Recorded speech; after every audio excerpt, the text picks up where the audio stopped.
Of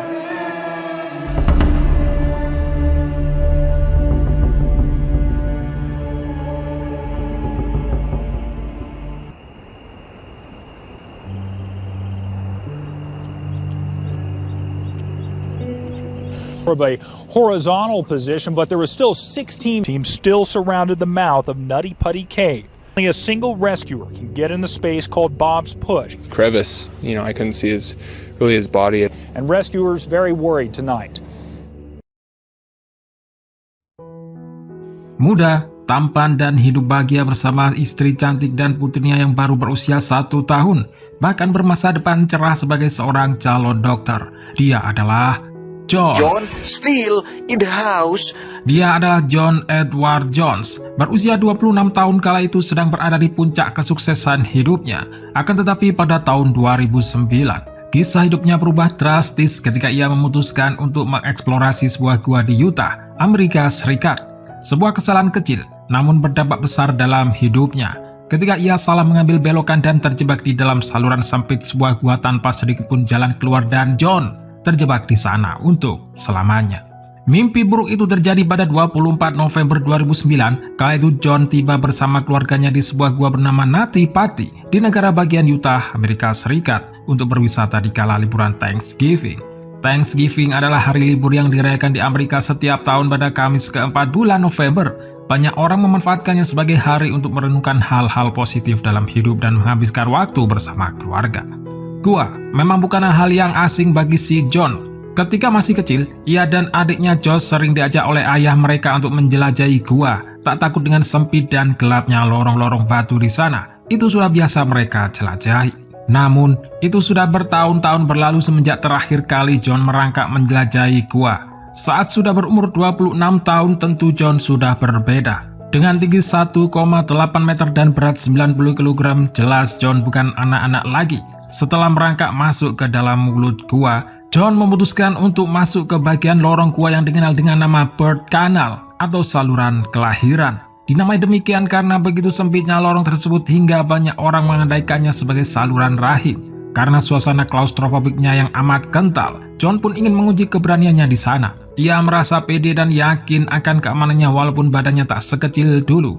Sebab banyak orang yang telah menguji nyali mereka di Birth Canal tersebut dan berhasil. Sayangnya, ketika tengah merangkak masuk lebih dalam ke gua itu, ia salah mengambil belokan. Seharusnya ia berbelok ke kiri untuk mencapai Birth Canal, namun yang ia lakukan ia justru mengambil jalan ke kanan. Karena sempitnya lorong yang ia lalui, ia tak hanya merangkak ke depan dengan tangannya, namun ia juga harus menggunakan pinggang, perut, bahkan jemari tangannya untuk mendorong tubuhnya ke depan. Kemudian, ketika ruang yang dijelajahinya semakin sempit, ia pun sadar telah melakukan kesalahan yang sangat fatal sekali. Kini lorong gua yang dilaluinya terlalu sempit baginya untuk berbalik. Ia juga tak mampu mundur karena sekujur tubuhnya telah terjepit dan terhimpit lorong yang dilaluinya. Sebagai gambaran betapa sempitnya lorong tempat John kini terjebak, ketika merangkak masuk, ia bisa melalui lorong itu karena saat itu ia tengah menghela napas, sehingga volume dadanya berkurang. Begitu ia menghirup udara masuk kembali dan volume dadanya mengembang, ia pun terjebak di sana, tak mampu lepas. Josh sempat mengetahui kakaknya terjebak, bahkan berusaha menariknya, namun gagal. Yang lebih parah, usaha adiknya tersebut malah membuat tubuh John terdorong maju dan lebih terjebak lagi dari posisinya semula. Lengannya sekarang berada di bawah dadanya, tentu itu semakin membuat tubuh John tidak bisa bergerak sama sekali. Josh segera keluar untuk mencari bantuan, namun mengingat lokasi John terjebak berada 120 meter dari pintu masuk gua dan 30 meter di bawah tanah, terlebih lagi ditambah lokasi gua Nutty Putty yang berada di antah berantah, perlu waktu berjam-jam hingga tim penolong tiba. Ketika anggota tim penyelamat tiba, yakni seorang wanita bernama Susie Motola, John sudah terjebak sekitar 3,5 jam dan kala itu, waktu menunjukkan jam setengah 1 malam. Karena posisi John yang terbalik, maka yang bisa Susie lihat kala itu hanya sepasang sepatu pemuda itu. Hai Susie, terima kasih sudah datang. Aku benar-benar ingin keluar. Sekitar 24 jam kemudian, lebih dari 100 anggota tim penyelamat datang, berusaha membebaskan John dari gua tersebut. Mereka berencana menggunakan sistem katrol dan tali yang cukup rumit untuk menyelamatkan nyawa pemuda itu. Mereka mengerti caranya sebab ini bukan pertama kalinya mereka harus menolong seseorang yang terjebak di dalam gua itu. Ya, John memang bukan orang pertama yang tersekap dalam gua tersebut. Walau bernama Luju, Gua Nati Pati ternyata cukup berbahaya. Pada 2004, 2 orang anak nyaris kehilangan nyawanya ketika terjebak dalam gua tersebut.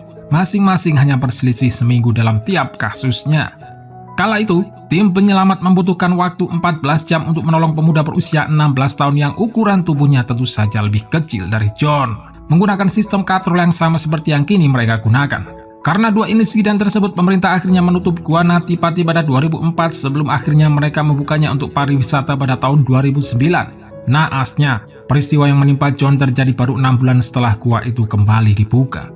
Waktu semakin menipis dan John masih terjebak dalam gua tersebut. Tak hanya John terjebak di tempat yang amat sempit sehingga membuatnya susah bernapas, ia juga berada dalam kondisi terbalik, kepala di bawah.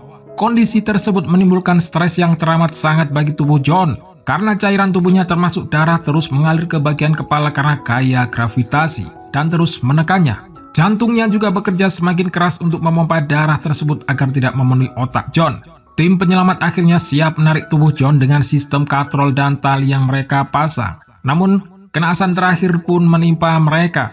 Rencana itu gagal. Begitu ditarik, salah satu katrol langsung terlepas dan rusak. Ada beberapa dugaan mengapa ini terjadi. Pertama, katrol tersebut terlepas karena dipasang di bagian gua yang lunak karena mengandung tanah liat. Kedua, tentu berat tubuh John yang seorang dewasa membuat sistem katrol tersebut tidak kuat, walaupun sebelumnya berhasil pada anak berusia 16 tahun dan akhirnya copot. Celakanya, sistem katrol dan tali itu merupakan satu-satunya cara untuk melepaskan John dari himpitan gua tersebut.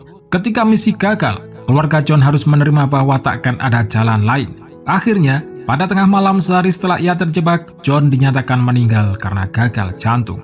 Tubuhnya akhirnya tak mampu lagi menahan beban kuat akibat posisinya yang terbalik. Belum lagi tekanan yang menimpa paru-parunya yang terhimpit. Atas persetujuan keluarganya, tubuhnya ditinggalkan di sana, sebab ditakutkan akan jatuh korban dari tim penyelamat apabila mereka dipaksa untuk mengevakuasi jenazah John. Sebagai peringatan, dibuatlah sebuah plakat untuk menghormati kenangan indah yang ditinggalkan John bagi keluarganya. Plakat tersebut juga menjadi pengingat memori kelam dan tragedi yang kini terkubur di dalam gua itu. Akibat tragedi yang menimpa John Edward Jones, pemerintah Utah bergerak cepat dan menutup gua itu selamanya, dan melarang siapapun untuk memasukinya demi mencegah insiden yang sama terulang kembali.